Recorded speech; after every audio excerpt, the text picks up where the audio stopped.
Hey dear guys, welcome back to another video, and today I'll be showing you how to use WhatsApp screen share on video call.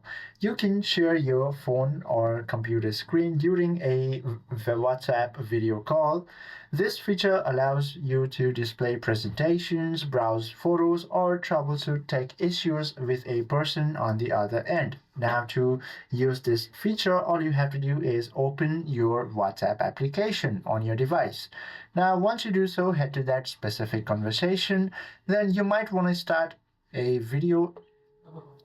Then once you do so, you might want to start a video call with them. Now, once you initiate your video call, you should be able to share your screen just by tapping on this three-dotted menu icon, and you should be able to find this option called share screen. Go ahead and click on it, then select yourself a specific app that you want to share with your friends.